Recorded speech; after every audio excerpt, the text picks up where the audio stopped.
தொடர் கனமழை காரணமாக 24 அடி கொண்ட செம்பரம்பாக்கம் ஏரி 20 அடியை எட்டியுள்ளது.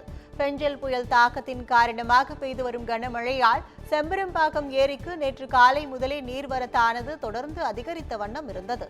நேற்று இரவு 10 மணிக்கு செம்பரம்பாக்கம் ஏரிக்கு நீர்வரத்து 3675 கன அடியாக இருந்த நிலையில் தற்போது வினாடிக்கு 4217 கன அடியாக அதிகரித்துள்ளது. இதனால் ஏரியின் நீர்மட்டம் 20 அடியை எட்டியுள்ளது. கடந்த 24 மணி நேரத்தில் செம்பரம்பாக்கம் ஏரியில் 13 சென்டிமீட்டர் மழை பதிவாகியுள்ளது குறிப்பிடத்தக்கது. காஞ்சிபுரம், செங்கல்பட்டு மாவட்டங்களில் 61 ஏரிகள் நிரம்பிய நிலையில் ஒரே நாளில் முழுமையாக 52 ஏரிகள் நிரம்பியுள்ளன.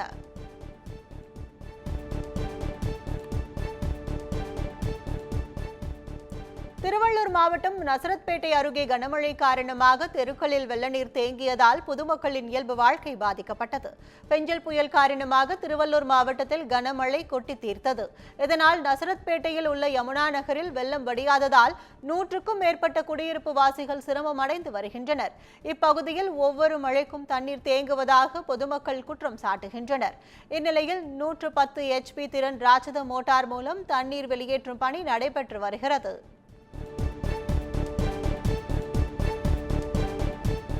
கனமழை காரணமாக திருவண்ணாமலையில் உள்ள செண்பகத்தோப்பு அணை நிரம்பியதால் பாதுகாப்பு கருதி உபரிநீர் அப்படியே வெளியேற்றப்பட்டுள்ளது. பெஞ்சல் புயல் காரணமாக திருவண்ணாமலை மாவட்டம் ஜமுனாமரத்தூர் பகுதியில் பெய்து வரும் மழையின் காரணமாக செண்பகத்தோப்பு அணைக்கு வினாடிக்கு 3500 கன அடி நீர்வரத்து உள்ளது. 62 அடி கொண்ட இந்த அணை தற்போது 58 அடியை தாண்டியுள்ளது. இதனால் அணையின் பாதுகாப்பு கருதி உபரிநீர் அப்படியே வெளியேற்றப்பட்டு வருவதால் கமண்டலநாக நதி கரையோரம் தாழ்வான பகுதிகளில் உள்ள மக்கள் பாதுகாப்பான இடத்திற்கு செல்ல நீர்வளத்துறை அதிகாரிகள் அறிவுறுத்தியுள்ளனர்.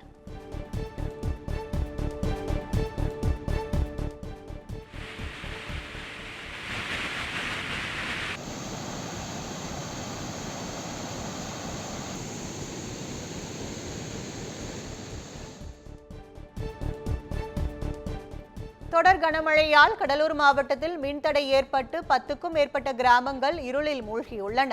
பெஞ்சல் புயல் காரணமாக விருத்தாச்சலம் அடுத்த முதனை, சாத்தமங்கலம், சின்னப்பரூர், டி பவழங்குடி உள்ளிட்ட கிராமங்களில் மின்சாரம் துண்டிக்கப்பட்டது. சுமார் 12 மணி நேரமாக மின்சாரம் இல்லாததால் பொதுமக்கள் கடும் சிரமத்திற்கு உள்ளாகினர். ஆயிரக்கணக்கானோர் வீட்டை விட்டு வெளியே வர முடியாமலும் விஷ ஜந்துக்களுக்கு பயந்தும் வீட்டுக்குள்ளேயே முடங்கி கிடக்கும் அவல நிலைக்கு தள்ளப்பட்டுள்ளனர். எனவே மாவட்ட நிர்வாகம் உரிய கவனம் செலுத்தி மின்சாரம் வழங்க நடவடிக்கை எடுக்க வேண்டும் எனவும் அவர்கள் கோரிக்கை விடுத்துள்ளனர்.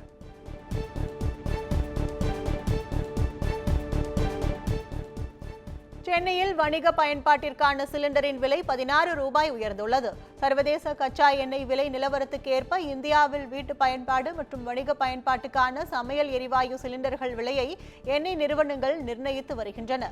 அந்த வகையில் 19 கிலோ எடை கொண்ட வணிக சிலிண்டரின் விலை 16 ரூபாய் உயர்ந்து 1980 ரூபாய் 50 காசுகளுக்கு விற்பனை செய்யப்படுகிறது. கடந்த ஜூலை மாதம் முதல் வணிக பயன்பாட்டிற்கான சிலிண்டரின் விலை தொடர்ந்து உயர்ந்து வருகிறது. 14.2 கிலோ எடை கொண்டு வீட்டு உபயோக சிலிண்டரின் விலை கடந்த மார்ச் மாதத்தில் இருந்து விலை ஏற்றம் செய்யப்படாமல் 818 ரூபாய் 50 காசுகள் என்பதிலேயே நீடிக்கிறது.